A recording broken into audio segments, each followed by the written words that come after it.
کرنا میرا سب سے دعا بھی بات چلا کے کرنا. ان الحمد للہ نحمده ونستعینه ونستغفره ونؤمن به ونتوکل علیہ ونعوذ باللہ من شرور انفسنا ومن سیئات اعمالنا من يهده الله فلا مضل له ومن يضلله فلا هادي له واشهد ان لا اله الا الله وحده لا شريك له واشهد ان محمدا عبده ورسوله. اللهم صل وسلم وبارک وانعم علی حبیبنا ونبینا محمد وعلی آلہ وصحبہ وبارک وسلم. رب اشرح لی صدری ویسر لی امری واحلل عقدۃ من لسانی یفقہوا قولی. اعوذ باللہ من الشیطان الرجیم. بسم اللہ الرحمن الرحیم. شہر رمضان الذی انزل فیہ القرآن ھدی للناس وبینات من الھدی والفرقان. وقال اللہ تعالی قد افلح من تزکی وذکر اسم ربہ فصلی بل تؤثرون الحیاۃ الدنیا والآخرۃ خیر وابقی ان ھذا لفی الصحف الاولی صحف ابراہیم و موسیٰ. واجب الاحترام سامعین محترم، بزرگوں، بھائیوں، دوستوں، حضرات و خواتین،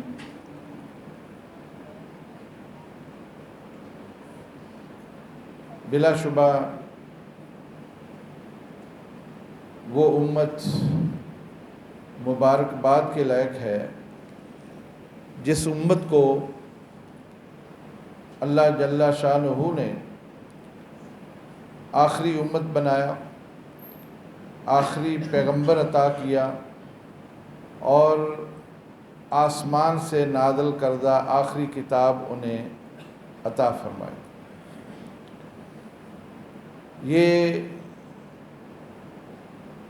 بہت بڑی فضیلت ہے کہ ہم اگرچہ سب سے آخر میں آئے، لیکن نبی کریم صلی اللہ علیہ وسلم فرمایا کہ میری امت سب سے پہلے جنت میں جائے. اور یہ امت بہت سارے اعتبارات سے دوسری امتوں سے فضیلت رکھتی ہے. اللہ رب العزت نے ان کے لیے وہ تمام سہولتیں، وہ تمام آسائشیں عطا کی جو پہلی امتوں کو نہیں مل سکی. پہلی امت عبادت کے لیے صرف عبادت گاہوں میں جا سکتی تھی، وہیں جا کے عبادت کر سکتی تھی، لیکن اللہ جل شانہ نے اس امت کے لیے روئے زمین کو سجدہ گاہ بنایا، جہاں چاہیں آپ بیٹھ کے عبادت کر سکتے ہیں. اس امت کو اللہ رب العزت نے قربانی کا گوشت کھانے کی اجازت دے دی، جبکہ سابقہ امتیں اس سے محروم تھیں. وہ قربانی کرتی تھیں اور قربان گاہوں میں سب کچھ چھوڑ کے آ جاتی. اس امت کو اللہ رب العزت نے مال غنیمت جو جنگوں میں حاصل ہوتا تھا اس کا استعمال کرنا، اس کو اپنے تصرف میں لے کے آنا، اس کی اجازت دے دی، جبکہ سابقہ امتوں کی اس کی اجازت نہیں تھی. اور بہت ساری ایسی فضیلتیں ہیں جو اس امت کو حاصل ہیں، اور سب سے بڑھ کر یہ بات ہے کہ کل قیامت کے روز نبی کریم صلی اللہ علیہ وسلم اس امت کی شفاعت کریں گے، اللہ کے سامنے سفارش کریں گے. اس امت کا یہ اعزاز ہے کہ اللہ رب العزت نے ان کو قرآن حکیم جیسی کتاب یہ عطا کی، اور یہ آخری وہ اللہ کا پیغام ہے جو میرے اور آپ کے نام آیا ہے. یہ پیغام کیا ہے، اللہ اس میں کیا تقاضے کرتے ہیں، اور وہ کون سی ایسی باتیں ہیں جو اللہ رب العزت نے اس قرآن حکیم میں بیان کی. بحیثیت مسلمان مجھے اور آپ سب کو فرداً اس کا علم ہونا چاہیے، اس لیے کہ یہ اللہ کا پیغام صرف علماء کے لیے نازل نہیں ہوا، یہ صرف چند لوگوں کے لیے نازل نہیں ہوا، یہ ہر اس شخص کے نام ہے جو کلمہ پڑھ لیتا ہے، شہادت دے دیتا ہے اور اسلام کے دائرے میں داخل ہو جاتا ہے. ہماری بدنصیبی کہ آج اور سب کچھ تو ہمیں آتا ہے، ہر کام اس کے ہم ماہر ہیں، جس بھی شعبے سے ہم وابستہ ہیں اس کے ماسٹر ہیں، لیکن اس کتاب کے بارے میں ہماری معلومات انتہائی ناقص. یہ موقع ایسا ہے کہ اس موقع پر روزے رکھ کر دل نرم ہوتا ہے، انسان میں خشیت پیدا ہو چکی ہوتی ہے، تقوی آ جاتا ہے، اللہ کی طرف رجوع ہوتا ہے. لہذا بڑا ہی مناسب ہے کہ اس موقع پر آپ کو اس کا احساس دلایا جائے.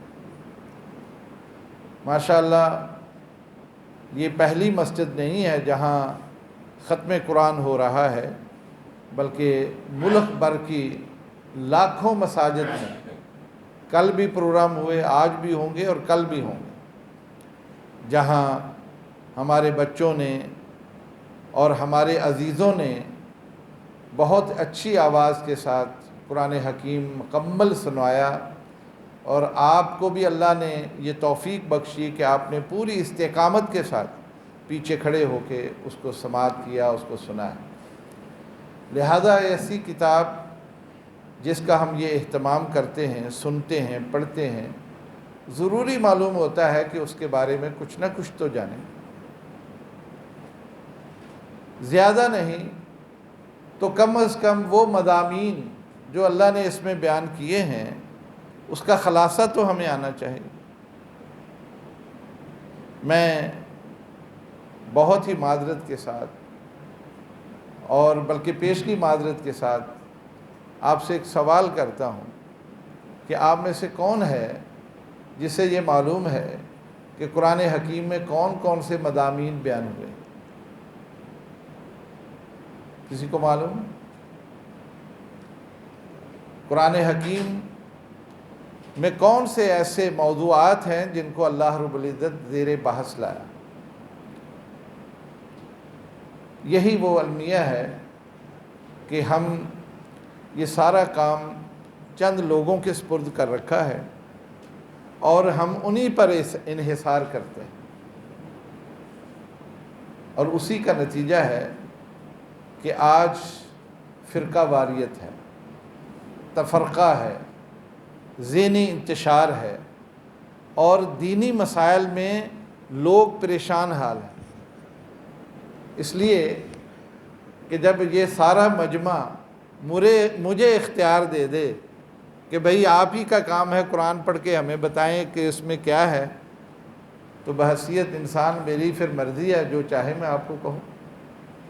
آپ کو تو پتہ ہی نہیں ہے، جو میں کہوں گا آپ سر ہلا دیں گے، ٹھیک ہی کہہ رہے ہوگا. ایسے ہی ہوتا ہے نا. یہ آج المیہ ہے ہمارا، اور اس کی وجہ سے آپ دیکھیے کہ یہ صورتحال بنے گی. اور جس سوسائٹی میں، جس معاشرے میں یہ شعور موجود ہے کہ ہم نے قرآن حکیم کو صرف تلاوت کے ساتھ نہیں بلکہ اس کے معانی کے ساتھ، اس کے مفہوم کے ساتھ، اس کے مقصد کے ساتھ بھی سمجھنا ہے، اس سوسائٹی کے اندر تفرقہ نہیں ہے، وہاں جھگڑے نہیں ہیں، وہاں تفریق نہیں ہے، وہاں مسجدوں کی تقسیم نہیں. آپ اس کے لیے اگر جائزہ لینا چاہیں تو مشرق بعید ہمارا انڈونیشیا دیکھیں، ہمارا ملیشیا دیکھیں، برونائی دیکھیں، اور حیران کن بات ہے کہ سری لنکا جیسا ملک جو کہ غیر مسلم ہے، وہاں بسنے والے مسلمان، اور مالدیپ کا نام تو شاید آپ نے سنا ہے، جزائر پر مشتمل ایک ملک ہے جہاں 100% مسلمان، 100%، ایک بھی غیر مسلم وہاں نہیں۔ اور سب سے بڑی بات یہ ہے وہ سارے کے سارے اہل حدیث، ان کی آبادی تقریباً 10 لاکھ کے قریب ہے، اور الحمدللہ وہاں کی اکثر علماء سکالر، وہاں کے جو اس وقت وزراء بھی ہیں، بڑے بڑے منصب کے اوپر بھی ہیں، سب جامعہ سلفیہ کے پڑھے ہوئے۔ اب کیوں وہ ساری صورت، یہ عجمی ملک ہے، عربی ملک نہیں ہے، یہ عجمی ہے، یہ آپ ہی کی طرح ہے، ان کی زبان عربی نہیں ہے، لیکن انہوں نے قرآن حکیم کو نہ صرف پڑھا بلکہ سمجھا، اس کا مفہوم سمجھا، اس کے موضوعات کو سمجھا۔ نتیجہ یہ ہے کہ آج وہاں اس طرح کی تفریق نہیں ہے۔ آپ جا کے دیکھیں، آپ کا جہاں دل کرتا ہے، جس چاہے مسجد میں جا کے آپ نماز پڑھیں، بندے کا نہ وقت ضائع ہوتا ہے، نہ وہ جماعت کے ثواب سے محروم رہتا ہے۔ میری بات سے شاید آپ اختلاف کریں کہ یہ کیسا موضوع شروع کر لیا، کہ جبکہ ہم نے تو بھئی اپنی الگ الگ شناخت رکھی ہوئی ہے۔ میرے بھائی، بحیثیت مسلمان ہماری یہ ذمہ داری ہے کہ ہم اپنے درمیان یہ وحدت قائم کریں، اور یہ وحدت کا تقاضا قرآن کرتا ہے، دین کرتا ہے۔ اللہ فرماتے ہیں وَاعْتَصِمُوا بِحَبْلِ اللَّهِ جَمِيعًا وَلَا تَفَرَّقُوا، اللہ کی رسی کو پکڑو اور اپنے درمیان تفرقہ نہ پیدا کرو۔ اور رسول اللہ صلی اللہ علیہ وسلم نے فرمایا کہ اس دین کی رسی کا ایک سرا وہ اللہ کے ہاتھ میں ہے، اور دوسرا سرا اس زمین پر ہے۔ جو چاہتا ہے کہ وہ تمسک کر لے اسلام کے ساتھ، دین کے ساتھ، وہ سروں کو پکڑے، اور وہ سرا کون سا ہے؟ یہ قرآن حکیم ہے، یہ قرآن حکیم ہے۔ اس کا ایک سرا اللہ کے ہاتھ میں ہے۔ اگر آپ یہ چاہتے ہیں کہ آپ اس دین کے ساتھ وابستہ ہو جائیں جو اللہ نے اتارا ہے، تو پھر بھائی قرآن حکیم کے ساتھ ہم کو وابستہ ہونا پڑے گا۔ گزارش یہ ہے کہ گھروں کے اندر بھی ہم تلاوت کرتے ہیں، الحمدللہ اس کا اہتمام اکثر گھروں میں دیکھتے ہیں، مسجدوں میں بھی لوگ آتے ہیں، وہاں بیٹھ کر بھی پڑھتے ہیں۔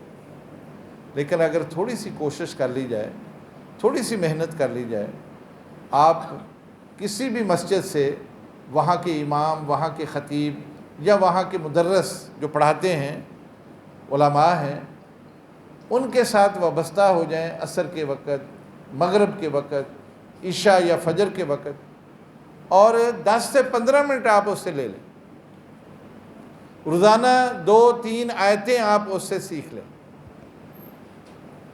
یہ چند دنوں کے بعد اللہ رب العزت اس قرآن کی فضیلت سے آپ کے دماغ کو کھول دے گا، اور بڑی آسانی سے آپ اس کا ترجمہ خود کرنے لگے۔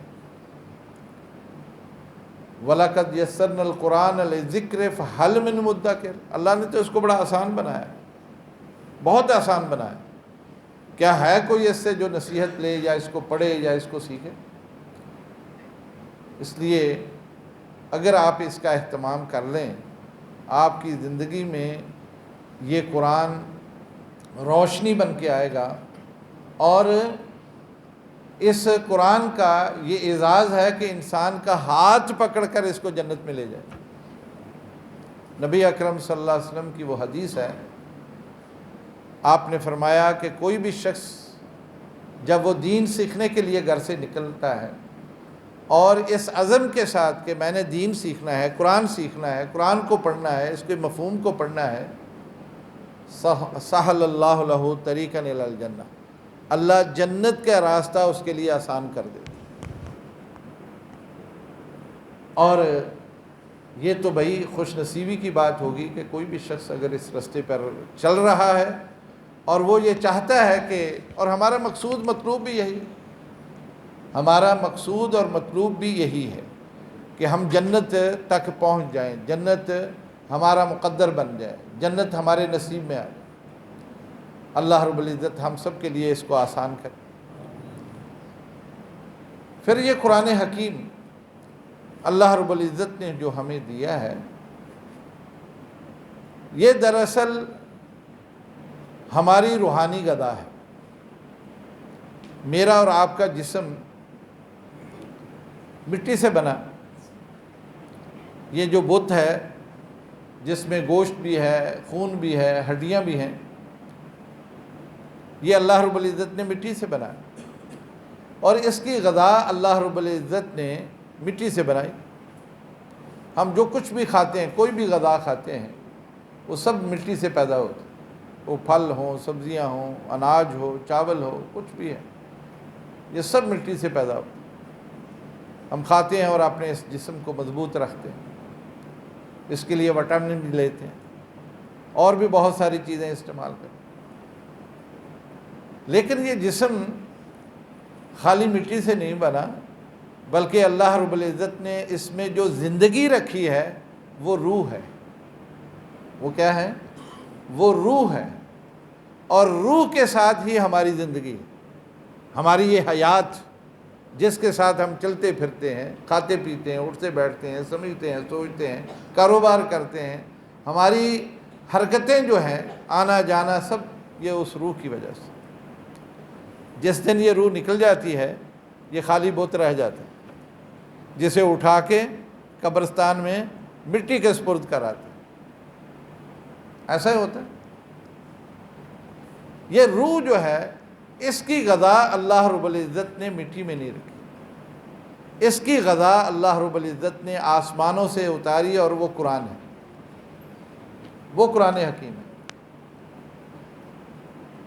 بدقسمتی کی بات یہ ہے کہ ہم اپنے جسم کا تو بہت خیال کرتے ہیں، اس کو صاف ستھرا بھی رکھتے ہیں، نہاتے دھوتے بھی ہیں، خوشبو بھی لگاتے ہیں، اچھا لباس بھی پہنتے ہیں، اسی پر اکتفا نہیں بلکہ اچھی غذائیں کھاتے ہیں۔ تھوڑی سی کمزوری محسوس ہو، دوڑ کے ڈاکٹر کے پاس جاتے ہیں، حکیم کے پاس جاتے ہیں، طبیب کے پاس جاتے ہیں، اور اس کا علاج کرتے ہیں کہ یہ کمزور نہ پڑ جائے۔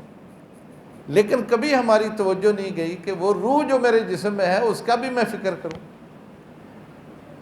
اس کے لیے بھی سوچ بچار کروں کہ اس کو بھی میں تباہ نہ کروں۔ اس لیے کہ اگر اکیلا جسم توانا ہو جائے تو یہ نفس امارہ بنتا ہے، اور نفس امارہ کون ہوتا ہے؟ وہ جو ہمیں برائیوں پر اکساتا ہے۔ انسان، اس کا پیٹ بھرا ہو نا، تو پھر اسے کوئی نیکی نہیں سوچتی، پھر وہ کسی اور طرف اس کا دھیان جاتا ہے، کچھ اور سوچتا ہے۔ چونکہ روح کمزور ہوتی ہے، اور روح کے کمزور ہونے کی وجہ سے انسان میں وہ نیکی کا جذبہ ہی پیدا نہیں ہوتا۔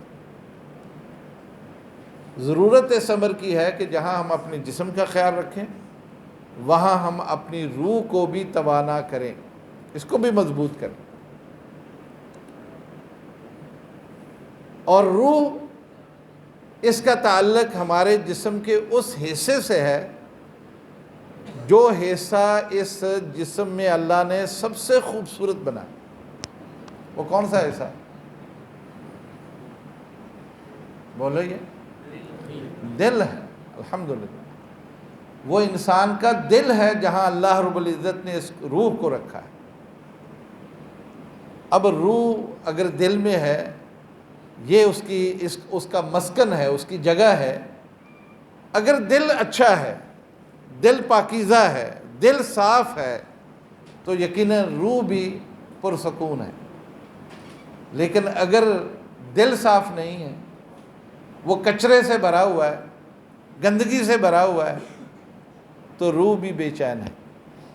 اس کی مثال آپ یوں لیں کہ خالص دودھ ہے، اللہ سب کو نصیب کرے، خالص دودھ، آپ اسے لا کے کسی اچھے صاف برتن میں رکھیں، اسے پکائیں، اس کو استعمال کریں، پئیں، آپ کو اس کا ذائقہ بھی آئے گا، خوشبو بھی آئے گی، اس کی غذائیت بھی ملے گی۔ توانائی اس سے ملے گی، اس خالص دودھ سے۔ لیکن خالص دودھ ہی آپ لا کے کسی ایسے برتن میں رکھیں جو برتن صاف نہیں، آلودہ ہے، گندا ہے، جراثیم ہے اس میں،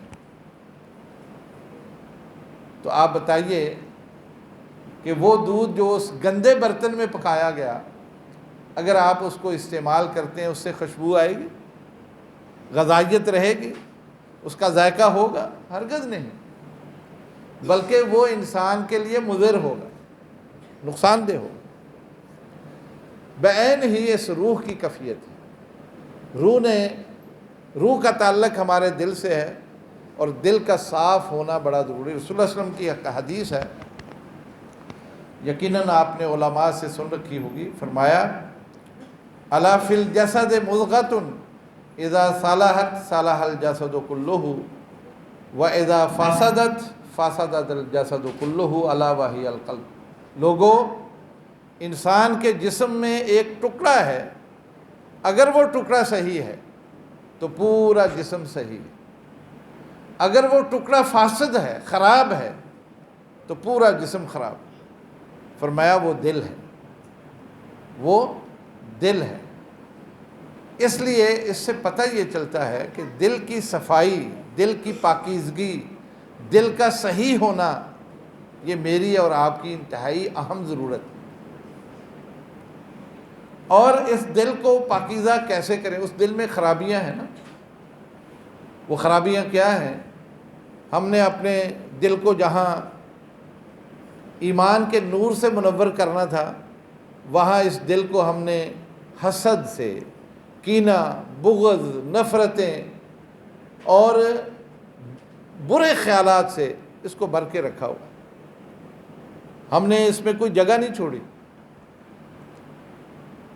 یہ دل بڑا حساس ہے۔ رسول اللہ علیہ وسلم کی ایک اور حدیث بھی آپ نے وہ سن رکھی ہوگی، رسول اللہ نے فرمایا کہ کوئی شخص اگر ایک جمعہ چھوڑ دیتا ہے، جمعہ نہیں پڑھتا، تو اس کے دل میں ایک سیاہ نقطہ بن جاتا ہے۔ یہ سنی ہے نا حدیث آپ نے، کہ اس کے دل میں ایک سیاہ نقطہ بن جاتا ہے، حتیٰ کہ دوسرا، تیسرا، اگر وہ مسلسل ایسا ہی کرتا ہے، پورا دل سیاہ ہو جاتا ہے، پورا اس کا دل سیاہ ہو جاتا ہے۔ اس کا مطلب یہ ہے، مفہوم اس کا یہ ہے کہ یہ دل بہت حساس ہے۔ یہ ہماری حرکیات جو ہیں، جو کچھ ہم کرتے ہیں، جو ہمارا کردار ہے، یہ اس دل کے اوپر مرتب ہوتے ہیں۔ ہم نے سنا ہے کہ فلاں بندہ بڑا اس کا دل سخت ہے، سنتے کہ نہیں سنتے؟ بڑا سخت دل ہے یار۔ وہ کیوں ہم کہتے ہیں؟ اس لیے کہ اس کا رویہ، اس کی گفتگو، اس کا کردار ایسا ہے کہ وہ ہر شخص کے ساتھ سختی سے پیش آتا ہے، اور اس کی کلام کے اندر نفرت ہوتی، اور وہ دوسروں کو بہت ہی بری نظر سے دیکھتا ہے۔ تو ہم پھر کیا کہتے ہیں کہ اس کا دل سخت ہے۔ اس کا مطلب یہ ہے کہ میری اور آپ کے کردار کی وجہ سے یہ دل، اس کی حالت بدلتی رہتی ہے، اس کی حالت بدلتی رہتی ہے۔ اس حالت کو صحیح کریں گے تو دل صحیح ہوگا۔ اگر اس دل کو ہم صحیح نہیں کریں گے تو یقیناً ہمارا کردار بھی صحیح نہیں ہوگا۔ سوال یہ پیدا ہوتا ہے کہ اگر میرے دل میں کدورت ہے، نفرتیں ہیں اور برائیاں ہیں بہت، میں اس کا علاج کیا کروں؟ کیسے علاج کروں؟ نبی کریم صلی اللہ علیہ وسلم کو تو یہ اعزاز حاصل ہے، اور آپ نے سیرت سے پڑھا بھی ہوگا اور علماء سے سنا بھی ہوگا کہ نبی اکرم صلی اللہ علیہ وسلم کا شک صدر ہوا تھا۔ جب آپ معراج پر تشریف لے گئے تو فرشتے اٹھا کے بیت اللہ میں لے آئے، اور وہاں آ کے آپ کا سینہ چاک کیا، آپ کا دل صاف کیا، اور اس میں اللہ کا نور بھر دیا، پھر اس کو ٹھیک کر کے وہ پھر معراج پر لے کے گئے۔ لیکن میں اور آپ تو یہ نہیں کر سکتے۔ ہم اپنا علاج کہاں کروائیں؟ ڈاکٹر سے، حکیم سے، کسی عامل سے؟ یہ آج کل عامل بھی کافی ہے نا، ماشاءاللہ تبارک اللہ، گلی گلی بیٹھے ہیں، پھونکے مارتے ہیں، لوگ جاتے ہیں ان سے علاج کرواتے ہیں، پتہ نہیں کس چیز کا علاج کرواتے ہیں، روحانی علاج ہوتا ہے، وہ انہوں نے لکھا ہوتا ہے روحانی معالج، اور قوم ساری ان کے پیچھے پڑی ہوئی۔ میرے بھائی، دل کا علاج اس کے لیے نہ طبیب ہے، نہ حکیم ہے، نہ ڈاکٹر ہے، نہ اس کا کوئی کلینک ہے، نہ اس کی کوئی ورکشاپ ہے۔ اس کا علاج ہر شخص خود کرتا ہے، ہم کسی سے علاج نہیں کرا سکتے۔ میں آپ سے پوچھتا ہوں، آپ سب سے پوچھتا ہوں، آپ بتا سکتے ہیں میرے دل میں اس وقت کیا ہے؟ کیوں جی ایسا؟ آپ بتا سکتے ہیں؟ کیوں نہیں بتا سکتے؟ اس لیے کہ کسی کو پتہ ہی نہیں میرے دل میں کیا ہے، کوئی جھانک ہی نہیں سکتا، اور نہ ہی میرے پاس کوئی ایسا آلہ ہے، نہ ہی میرے پاس کوئی ایسی خوبی ہے کہ میں آپ کے دل میں چھپی ہوئی بات دیکھ لوں۔ آپ دیکھیے، ایک جنگ میں ایک صحابی نے ایک ایسے شخص کو قتل کر دیا، جنگ میں وہ اس کے قابو آ گیا اور نیچے گرا لیا۔ اب اس نے جب دیکھا کہ موت سر پہ ہے، اس نے کلمہ پڑھا، سنا ہے نا واقعہ، اس نے کلمہ پڑھ لیا، لیکن وہ صحابی نے اس کو قتل کر دیا۔ یہ خبر کس کو ملی؟ نبی رحمت کو صلی اللہ علیہ وسلم کو یہ خبر ملی۔ آپ نے اس کو بلایا، بلا کے کہا اس کو کیوں قتل کیا؟ یا رسول اللہ، وہ تو ڈرتا ہوا مومن ہوا، مسلمان ہوا۔ آپ نے کیا جواب دیا تھا؟ اشککت قلبہ، کیا تو نے اس کا دل چیر کر دیکھا ہے؟ اس کے دل کو آپ نے چیر کر دیکھا کہ وہ اس لیے مسلمان ہوا؟ نبی اکرم صلی اللہ علیہ وسلم نے اس کی دیت دی تھی، معلوم ہے آپ، دیت دی تھی، آپ نے کہا تھا زیادتی ہوئی۔ اس لیے یہاں سے پتہ یہ چلتا ہے میرے دل میں کیا ہے اور آپ کے دل میں ہے، کوئی جانتا نہیں۔ جب کسی کو پتہ ہی نہیں ہے تو اس کا علاج کیا ہوگا بھائی؟ علاج ہو سکتا ہے؟ ڈاکٹر ہمارا کہیں کوئی مسئلہ ہوتا ہے، گردے کا ہو، جگر کا ہو، پیٹ کا ہو، آنکھ کا ہو، کہیں بھی کوئی تکلیف ہے، پہلے اس کی تشخیص کرتے ہیں، کیوں تکلیف ہے، ایکسرا لے لیں، ٹیسٹ لے لیں، پھر جا کے علاج تجویز ہوتا ہے، جس سے کہیں کسی کو شفا مل جاتی ہے، عافیت ہو جاتی ہے۔ لیکن جب پتہ ہی نہیں ہے کہ اس کے دل میں ہے کیا پرابلم، تو اس کا علاج کون کر سکتا ہے؟ اس کا علاج وہ خود کر سکتا ہے جسے پتہ ہے کہ میں نے اپنے دل میں کیا کیا پال رکھا ہے، کیا کیا مصیبتیں میں نے اپنے دل میں چھپا رکھی، کیا کیا برائیاں میں نے اپنے دل میں رکھی، کس کس کے لیے حسد ہے، کس کس کے لیے کینہ ہے، کس کس کے لیے بغض ہے، کس لیے نفرت ہے، اور کیسے کیسے برے خیالات ہیں، منصوبہ بندیاں ہیں میرے دل میں، وہ ہر آدمی کو پتہ ہے۔ لہذا ہر شخص اپنا علاج خود کرے، خود جائزہ لے لے، سوچے۔ اور میں یہ عرض کروں، اس کا سب سے بہترین طریقہ خلوت ہوتی ہے۔ آپ لوگوں میں بیٹھ کے، مجمع میں بیٹھ کے، دکان پر بیٹھ کے، دفتر میں بیٹھ کے، بیوی بچوں میں بیٹھ کے آپ یہ جائزہ نہیں لے سکتے۔ اس کے لیے ضروری ہے کہ آپ علیحدہ تنہائی میں بیٹھیں، بے شک آدھا گھنٹہ بیٹھ جائیں، 15 منٹ کے لیے بیٹھ جائیں، بیٹھ کے سوچیں، غور و فکر کریں کہ میں کہاں کھڑا ہوں، میں کہاں ہوں، اور میرے دل میں کیا ہے۔ اللہ نے تو اس کو پاکیزہ بنا کے دیا تھا۔ اللہ رب العزت نے جب مجھے اور آپ کو پیدا کیا تھا نا، یہ دل صاف تھا، سفید تھا۔ اللہ نے تو بڑا نورانی قسم کا دل دیا تھا، اس کو سیاہ کیا، اس کو براؤن شکل میں کر دیا، اس کو کوئی اور شکل میں نے دے دی، وہ میں نے کی ہے۔ اس لیے وہ خود سوچے کہ میرے دل میں ہے کیا۔ جب سوچے گا پھر اس کا علاج بھی وہ خود ہی کرے گا۔ اور علاج کے لیے تنہائی ہے، خاص طور پر میرے بھائی جو اعتکاف میں بیٹھے ہیں، ان کے لیے بہت غنیمت موقع ہے۔ یہ اعتکاف محض مسجد میں وقت گزارنا نہیں ہوتا ہے، اعتکاف کے مقاصد میں تنہائی ہوتی ہے، خلوت ہوتی ہے، نماز با جماعت پڑھ لینا، تلاوت تھوڑی سی کر لینا، کوئی پروگرام سن لینا، اس پر اکتفا نہیں کرنا چاہیے یہ میرے جتنے بھی معتکف بھائی ہیں، بلکہ اپنے اس خیمے میں بیٹھ کر یہی تو غور و فکر کرنے کی ضرورت ہے۔ سوچ بچار کرنے کی ضرورت ہے، اپنے اوپر غور و فکر کرنے کی. نبی کریم صلی اللہ علیہ وسلم کو اللہ تعالیٰ نے نبوت سے سرفراز کیا، نبوت عطا کی، لیکن نبوت سے پہلے اللہ کے نبی کو خلوت دی. آپ اگر سیرت پڑھیں آپ کو پتہ چلے گا، سیدہ خدیجہ رضی اللہ تعالیٰ عنہ فرماتی ہیں کہ نبوت ملنے سے پہلے آپ اپنے گھر سے چلے جاتے، پانی لے جاتے، غذا لے جاتے. کہاں جاتے؟ غار حرا میں. کہاں جاتے؟ غار حرا میں. کبھی 1 ہفتہ رہتے، کبھی 2 ہفتے رہتے، کبھی ایک مہینہ وہاں اکیلے رہتے. وہاں کیا کرتے تھے رسول؟ اس لیے کہ ابھی تو نمازیں فرض نہیں تھیں، آپ نماز تو نہیں وہاں پڑھتے تھے، قرآن نازل نہیں ہوا تھا، قرآن تو نہیں پڑھتے تھے. تو وہاں کیا کرتے تھے آپ؟ سیرت رگاروں نے لکھا ہے کہ وہاں بیٹھ کے آپ غور و فکر کرتے تھے، تدبر کرتے تھے، تفکر کرتے تھے زمین و آسمان کے بنانے والے پر. یہ مکے کے بڑے بڑے پہاڑ، سنگلاخ پہاڑ، یہ سمندر، یہ فضائیں، یہ بادل، یہ برسات، ان چیزوں پر آپ غور و فکر کرتے کہ یہ کون ہے، کون سی وہ ذات ہے جو یہ سب کچھ کر رہی ہے.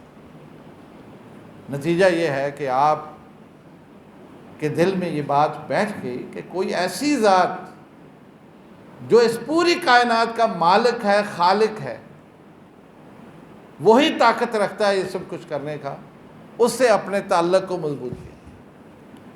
جب یہ منزل پوری ہوگی، یہ ریاضت پوری ہوگی، اس کے بعد اللہ رب العزت نے جبریل امین کو بھیجا تھا کہ اب جا کے ان کو نبوت سے سرفراز کر دیں.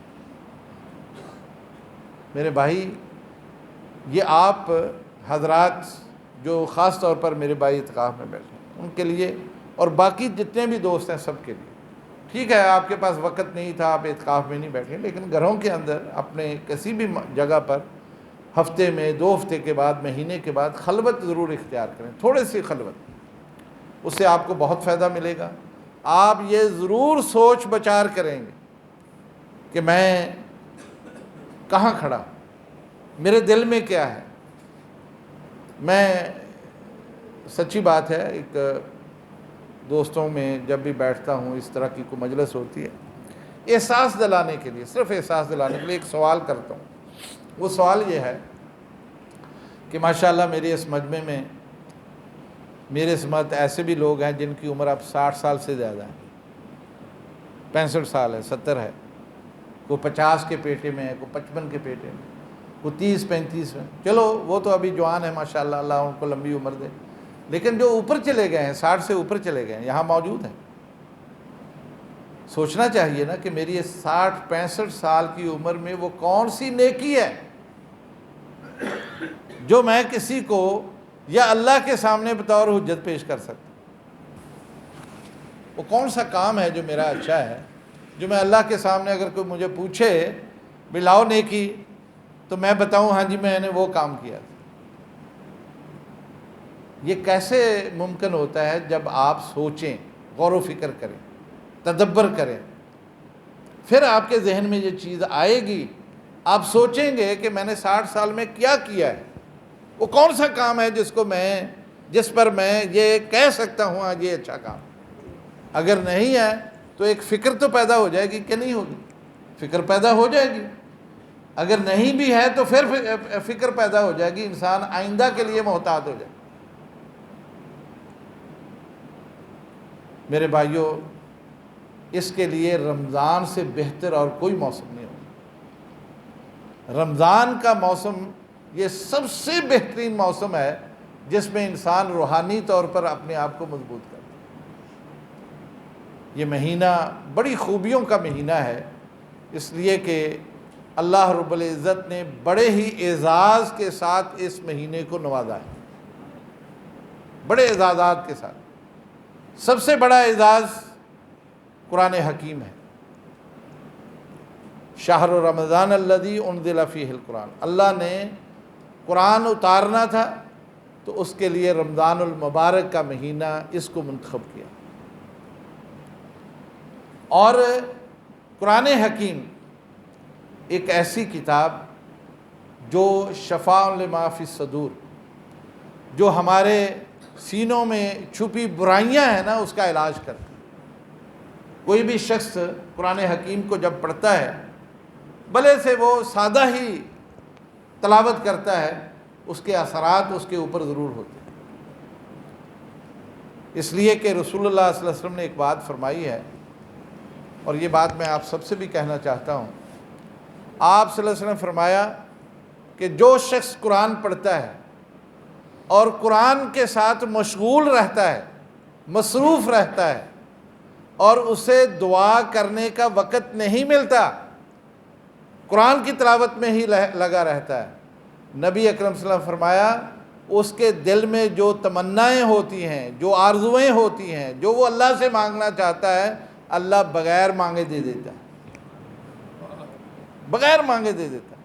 میں اور آپ دعا کریں نا تو اس میں بڑی ہماری توجہ نہیں ہوتی، اخلاص نہیں ہوتا، للہیت نہیں ہوتی، یعنی پورا انہماک نہیں ہوتا، ہمارے خیالات منتشر ہو جاتے، یعنی انسان پوری توجہ سے نہیں کر سکتا، دعا مانگنے میں بہت ساری کوتاہیاں رہ جاتی۔ لیکن اگر آپ تلاوت کر رہے ہیں اور آپ کے دل میں بڑی حسرتیں ہیں، بڑی تمنائیں ہیں، آرزویں ہیں، اللہ بغیر مانگے وہ دے سکتا ہے، اور اس کے اثرات انسان کے اوپر ہوتے ہیں۔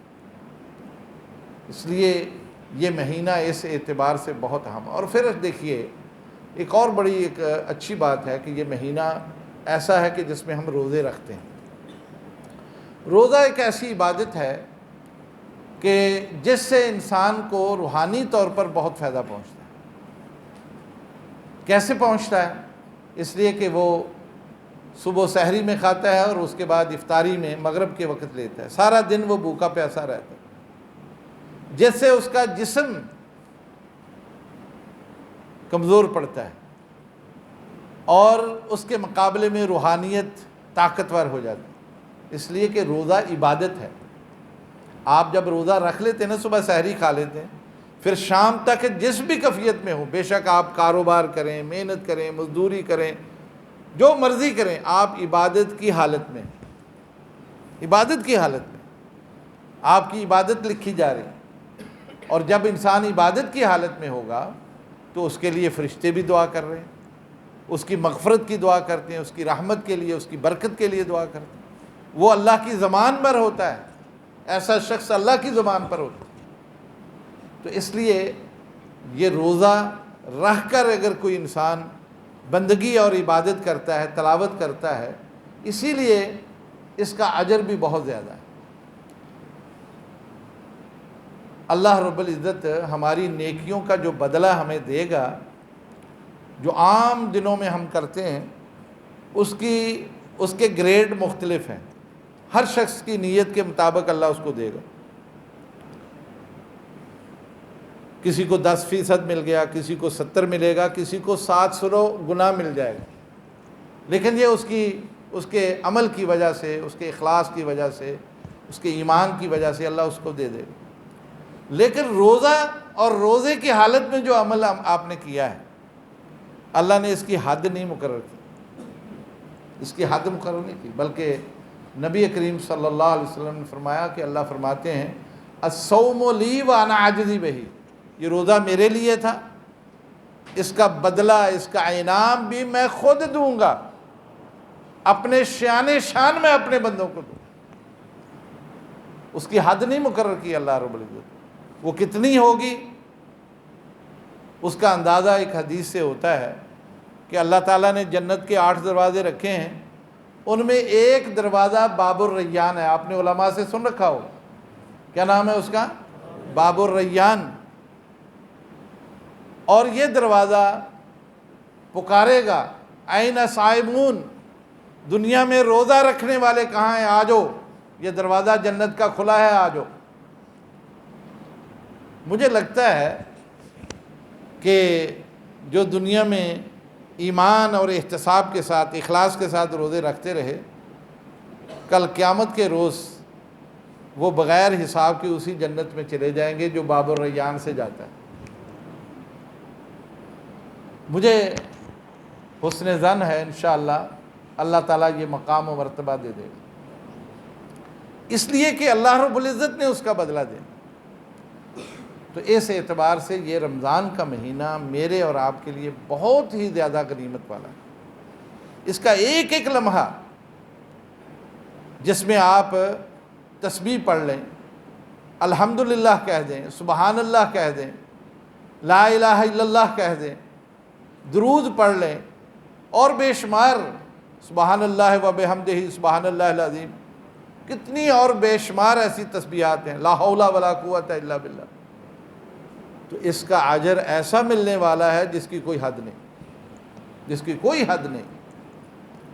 اس لیے موقع سے فائدہ اٹھانا چاہیے۔ باقی کچھ ایام ہیں، اگرچہ زیادہ حصہ ہم گزار چکے، لیکن پھر بھی غنیمت ہے کہ ہمیں اگر یہ احساس ہو جائے تو ہم اس مہینے کے باقی ایام کو غنیمت سمجھ کر اپنی روح کو تازہ کر لیں اور روح کو طاقتور کر لیں، تاکہ ہمارے باقی 11 مہینے اچھے گزر گئے۔ سلف صالحین ایک بات کہا کرتے تھے، کیونکہ رمضان کے مہینوں میں ہی کچھ نہ کچھ ہماری دین کی طرف رغبت ہوتی ہے۔ یہ تو بات آپ بھی محسوس کرتے ہوں، ہے نا؟ مسجدوں میں آبادی زیادہ ہو جاتی ہے، جمعے میں آبادی ہو جاتی ہے، نمازوں میں آبادی زیادہ ہو جاتی ہے، باقی 11 مہینے میں نہیں ہوتی۔ سلف صالحین ایک بات کہا کرتے تھے، وہ کہا کرتے تھے کہ بئس القوم الذین لا یعرفون اللہ الا فی رمضان۔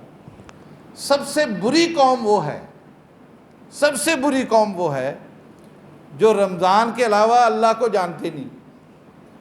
جب رمضان آتا ہے تو پھر انہیں احساس ہوتا ہے کہ اللہ میاں ہے تو میں اس کا بندہ ہوں، کوئی عبادت کر لوں، اور پورے 11 مہینے پتہ ہی نہیں اللہ تعالیٰ کے بارے میں اس کا کیا خیال ہے۔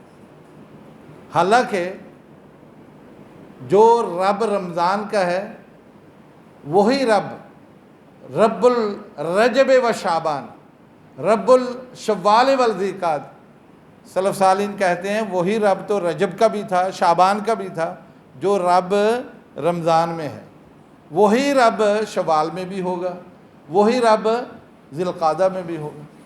لیکن ہماری عجیب کیفیت ہے کہ رمضان میں تو ہم اس طرف آ جاتے ہیں، باقی ایام میں ہم اللہ کو بھول جاتے ہیں۔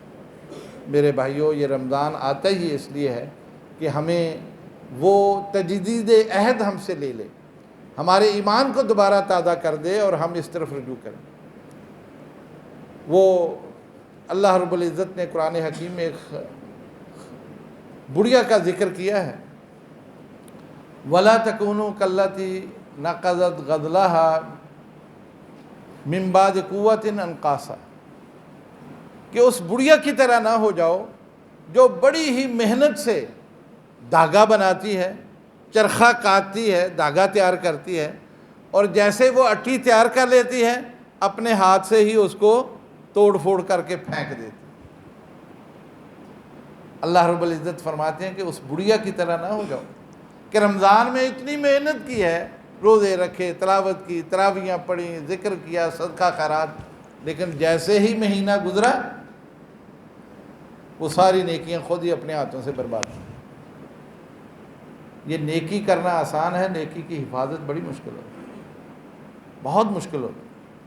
آپ صدقہ کرتے ہیں نا، صدقہ کر رہے رسول اللہ علیہ وسلم کے وہ حدیث بھی آپ نے سنی ہوگی کہ دایاں ہاتھ سے آپ صدقہ کریں تو بائیں ہاتھ کو نہ پتہ ہو۔ مقصد کیا ہے اس کا؟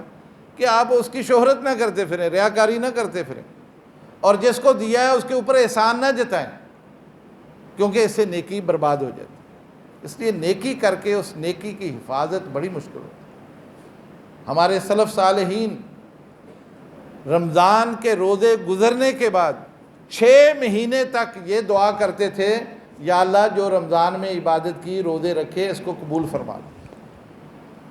یہ اتنی محنت کرتے تھے، اس بات پر فکر مند رہتے تھے۔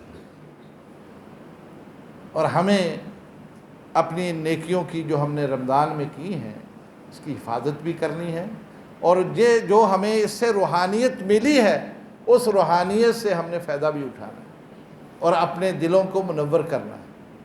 اللہ رب العزت فرماتے ہیں وَلَكِنَّ اللَّهَ حَبَّبَ إِلَيْكُمُ الْإِيمَانَ وَزَيَّنَهُ فِي قُلُوبِكُمْ۔ اللہ تعالیٰ جس سے پسند کرتے ہیں، جس سے محبت فرماتے ہیں نا، اللہ اس کے لیے ایمان کو پسند کرتے ہیں اور پھر اس ایمان کو اس کے دل میں مزین کر دیتے ہیں۔ رسول اللہ صلی اللہ علیہ وسلم نے ایک دعا سکھلائی ہے، اللہم حبب الینا الایمان وزینہ فی قلوبنا، اللہ یہ ایمان ہمیں محبوب بنا دے اور ہمارے دلوں کو اس سے منور کر دے۔ میرے بھائیوں، یہ دعا پڑھنی چاہیے اور ہمیشہ ہی پڑھنی چاہیے، یاد کرنی چاہیے۔ اللہ رب العزت مجھے بھی اور آپ کو اس کی توفیق بخشے، اور یہ رمضان کے جو روزے ہم نے رکھے ہیں اللہ اس کو قبول فرمائے، ہماری نجات کا ذریعہ بنے، ہماری دنیا کی اصلاح بھی اس سے ہو جائے، ہمارے دل اس سے منور ہو جائے۔ تو انشاءاللہ العزیز آئندہ جو مہینے ہیں ان میں کم از کم اس کی حلاوت اور اس کی تازگی، اس کے اثرات، اس کے روحانی اثرات وہ آپ کے اوپر رہیں گے۔ اس لیے کہ جب آپ کوئی بھی ایسا عمل کرنے جائیں گے تو آپ کے ذہن میں ضرور ہوگا کہ یار 10 دن پہلے، ہفتہ پہلے میں روزے کی حالت میں تھا تو میں نے بڑا اپنے آپ کو بچا کے رکھا ہے، تو اب ایسا کام کر کے میں اپنی اس نیکی کو ضائع نہ کروں۔ تو یہ تصور اگر ذہن میں آ جائے تو بڑی غنیمت کی بات ہے۔ اور میں اس موقع پر دعا گو بھی ہوں، ختم قرآن ہوا ہے، اور اس موقع پر جو بھی انسان دعا کرتا ہے اللہ کے ہاں وہ قبول ہوتی ہے۔ تو ہم مل کے اللہ کے حضور دعا بھی کرتے ہیں اپنے لیے اور اپنے والدین کے لیے، اپنے بہن بھائیوں کے لیے، بچوں کے لیے، اور ساری مخلوق کے لیے، اور خاص طور پر پاکستان کے لیے۔ یہ ہماری چھت ہے، ہماری پناہ گاہ ہے، اللہ تعالیٰ اس کی بھی حفاظت فرمائے۔ یا رب لک الحمد کما ینبغی لجلال وجہک وعظیم سلطانک، یا رب لک الحمد حمدا کثیرا طیبا مبارکا فیہ، اللہم لک الحمد اولا وآخرا، اللہم لک الحمد ظاہرا وباطنا، اللہم لک الحمد ملء السماوات ملء الارض ملء ما شئت من شیء بعد، الہکم و الہ واحد لا الہ الا هو الرحمن الرحیم، الف لام میم اللہ لا الہ الا هو الحی القیوم، یا حنان یا منان یا بدیع السماوات والارض یا ذا الجلال والاکرام۔ اللہم صلی علی محمد وعلی آل محمد کما صلیت علی ابراہیم وعلی آل ابراہیم انکا حمید مجید، اللہم بارک علی محمد وعلی آل محمد کما بارکت علی ابراہیم وعلی آل ابراہیم انکا حمید مجید، ربنا ظلمنا انفسنا وان لم تغفر لنا وترحمنا لنکونن من الخاسرین، ربنا ظلمنا انفسنا وان لم تغفر لنا وترحمنا لنکونن من الخاسرین، اللہم مغفرتک اوسع من ذنوبنا ورحمتک ارجع عندنا من اعمالنا، اللہم مغفرتک اوسع من ذنوبنا ورحمتک ارجع عندنا من اعمالنا، اللہم اشفنا واشف مرضانا مرضى المسلمین، اللہم عافنا وعاف مرضانا مرضى المسلمین، اللہم اغفر للمؤمنین والمؤمنات والمسلمین والمسلمات الاحیاء منهم والاموات، اللہم اغفر لهم وارحمهم انک انت الغفور الرحیم، اللہم حبب الینا الایمان وزینہ فی قلوبنا وکرہ الینا الکفر والفسوق والعصیان، اللہم طہر قلوبنا من النفاق وعاملنا من الرياء وألسنتنا من الكذب وأعيننا من الخيانة إنك تعلم خائنة الأعين وما تخفي، اللهم رحمتك نرجو فلا تكلنا إلى أنفسنا طرفة عين وأصلح لنا شأننا كله لا إله إلا أنت، اللهم أحسن عاقبتنا في الأمور كلها وأجرنا من خزي الدنيا وعذاب الآخرة، اللهم لا تسلط علينا بذنوبنا من لا يخافك فينا ولا يرحمنا، اللهم لا تسلط علينا من لا يخافك فينا ولا يرحمنا، ربنا آتنا في الدنيا حسنة وفي الآخرة حسنة وقنا عذاب النار۔ اللہ کریم، ہم تیرے فقیر بندے، کمزور بندے تیرے دربار میں حاضر ہیں، اللہ تو بڑا رحیم و کریم ہے، مغفرتیں تیرا اعزاز ہیں، ہم سب اپنے گناہوں کا اعتراف کرتے ہیں، یا اللہ ہم سب کے گناہوں کو معاف فرما، چھوٹے بڑے کھلے چھپے جتنے بھی ہم سے حماقتیں ہوئی ہیں اللہ اس پر ہم شرمندہ ہیں اور توبہ کرتے ہیں، اللہ ہماری توبہ قبول فرما، یا اللہ یہ مبارک رات ہے، رمضان کی رات ہے، یا اللہ تیرا وعدہ ہے کہ تو ہر رات کو اپنے بندوں کی ایک جماعت کو جہنم کی آگ سے آزاد کرتا ہے، اللہ ہم سب کو بھی اس میں شامل فرما، ہم سب کی گردنوں کو جہنم کی آگ سے آزاد فرما دے، ہمارے بچوں کو، ہمارے والدین کو، بہن بھائیوں کو، دوست احباب کو، تمام مسلمانوں کو اس جماعت میں شامل فرما، اللہ ہم سے بڑی نادانیاں ہوئی ہیں، بڑی حماقتیں ہوئی ہیں، تیری نافرمانیاں ہوئی ہیں۔ ہمیں احساس ہے اللہ تو ہمیں توبہ کی توفیق عطا فرما، نیکی کی توفیق عطا فرما، استغفار کی توفیق عطا فرما۔ اللہ ہم تیری طرف رجوع کرتے ہیں، اللہ ہمارے اس رجوع کو قبول فرما، اللہ ہم سب کی مغفرت فرما۔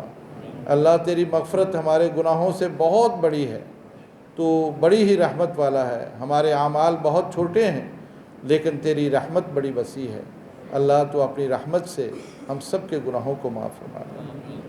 اے اللہ کریم، جو لوگ بیمار ہیں گھروں میں، ہسپتالوں میں، پریشان حال ہیں، اللہ تو ان کے اوپر اپنی رحمت شامل فرما، سب کو عافیت والی زندگی عطا فرما۔ اللہ اس میں ایسے لاچار ہیں، لا علاج ہیں، بے کس ہیں، مظلوم ہیں، یا اللہ ان کے پاس وسائل بھی نہیں ہیں، بڑے ہی تیرے بندے فقیر ہیں، وہ محتاج ہیں، یا اللہ ان پر اپنی رحمت نازل فرما۔ یا اللہ ہمارے گھروں میں بھی ایسے مریض ہیں، ہمارے ہسپتالوں میں ایسے مریض ہیں، یا اللہ تو بڑا رحیم ہے، کریم ہے، ان پر اپنی رحمت نازل فرما، ان سب کو شفا دے دے، ان سب کو عافیت دے دے۔ اللہ ہم جتنے بھی یہاں موجود ہیں، ہمارے بچوں کو، ہمارے نوجوانوں کو، ہمارے بزرگوں کو، ہماری بہنوں کو، ہماری بیٹیوں کو، یا اللہ سب کو عافیت والی زندگی دے، تندرستی والی زندگی عطا فرما۔ اللہ ہمارے آباء و اجداد، ہمارے والدین، ہمارے بہن بھائی، دوست احباب، جتنے بھی مسلمان فوت ہو کے تیرے پاس آئے، اللہ ان سب کی مغفرت فرما دے۔ یا اللہ وہ محتاج ہیں، اس وقت قبروں میں ہیں، اللہ ان کی قبروں کو جنت کا باغیچہ بنا دے، اللہ ان کے گناہوں کو معاف فرما دے، ان کے درجے بلند فرما دے۔ اللہ ہم ان سب کے لیے سفارش کرتے ہیں، یا اللہ ہماری سفارش کو ان کے حق میں قبول فرما، ان سب کی مغفرت فرما دے۔ اللہ اپنی رحمت کو ہمارے ہر کام میں شامل فرما، یا اللہ ایک لمحے کے لیے بھی اپنی رحمت سے ہم کو محروم نہ کر۔ اللہ ہمارے ہر کام کا انجام اچھا فرما، ہر کام کا انجام اچھا فرما، اور اللہ دنیا میں رسوائی اور آخرت کے عذاب سے ہم سب کو محفوظ فرما۔ اے اللہ کریم، ہمارے دلوں کو ایمان سے منور فرما دے۔ اے اللہ نفاق سے، کدورت سے، حسد سے، بغض سے ہمارے دلوں کو پاک صاف کر دے۔ اللہ ہم جنت کے طلبگار ہیں، اللہ ہماری اس آرزو کو پورا فرما، ہمیں جنت الفردوس میں داخل فرما، جنت کی آرزو ہماری مکمل فرما۔ اللہ ایسے کام کرنے کی توفیق دے جس سے ہماری جنت کا رستہ آسان ہو جائے۔ اللہ ہم تیری جہنم سے پناہ مانگتے ہیں، اللہ اس کی شدت سے، اس کے عذاب سے ہم پناہ مانگتے ہیں۔ اللہ ہم سب کی گردنوں کو جہنم کی آگ سے آزاد فرما۔ اے اللہ کریم، تو بڑا رحیم و کریم ہے، ہمارے حالات بدل سکتا ہے۔ اس وقت جو پریشانیاں ہیں گھروں میں، ہسپتالوں میں، یا اللہ ہمارے کاروباروں میں، جہاں کہیں بھی کوئی پریشان حال ہے، سب کی پریشانیوں کو دور فرما۔ اللہ جو بے اولاد ہیں، نیک صالح اولاد عطا فرما۔ اللہ ان کی جھولیوں کو اپنے اس انعام سے بھر دے اور ان کو بھی اولاد کی نعمت سے مالا مال فرما دے۔ اللہ جو بے روزگار ہیں، سب کو روزگار عطا فرما۔ یا اللہ ہم سب کو رزق حلال عطا فرما۔ یا اللہ ہمارے گھروں میں خیر و برکت نازل فرما، ہمارے گھروں میں اتفاق، محبت، الفت پیدا فرما۔ جو رنجشیں ہیں، جو نفرتیں ہیں، اللہ سب کو ختم فرما دے۔ اے اللہ کریم، ہمارے ملک کی حفاظت فرما، یہ ہماری پناہ گاہ ہے، ہماری چھت ہے، اللہ تو اس کی حفاظت فرما، اس کے خلاف ہونے والی تمام سازشوں کو ناکام فرما، اور جو کردار ادا کرتے ہیں ان کو تباہ و برباد کر۔ اے اللہ اچھے حکمران نصیب فرما، ایسے حکمران نصیب فرما جو تیرے کلمے کو بلند کریں اور تیری مخلوق کے اوپر بھی رحم کریں۔ اے اللہ تو بڑا مہربان ہے، ہم بڑے گناہ گار ہیں، یا اللہ تیرے سامنے دست بدعا ہیں۔ یہاں جتنے بھی لوگ بیٹھے ہیں، مرد ہیں، عورتیں ہیں، سب کی آرزویں پوری فرما دے، سب کی خواہشیں پوری فرما دے۔ یا اللہ جو بچیوں والے ہیں ان کو اچھے رشتے عطا فرما، جو بچوں والے ہیں ان کو بھی اچھے رشتے عطا فرما۔ یا اللہ ان کا انجام بھی اچھا فرما۔ ربنا آتنا فی الدنیا حسنۃ وفی الآخرۃ حسنۃ وقنا عذاب النار۔ یا اللہ جن لوگوں نے دعا کے لیے کہا تھا، ان کی جو بھی آرزویں ہیں، ان کے کچھ بیمار ہیں، ہمارا عزیز جس کے بارے میں ابھی احمد متین صاحب نے بھی درخواست کی، اللہ اس بیٹے کو بھی صحت عافیت دے، اور اسی طرح سے باقی جتنے بھی لوگ ہیں، اس مسجد سے منسلک لوگ ہیں، مسجد کی خدمت کرنے والے ہیں، اللہ سب کے کاروبار میں، سب کے رزق میں اضافہ فرما دے۔ ربنا تقبل منا انک انت السمیع العلیم وتب علینا انک انت التواب الرحیم۔ سبحان ربک رب العزت عما یصفون وسلام علی المرسلین والحمد للہ رب العالمین۔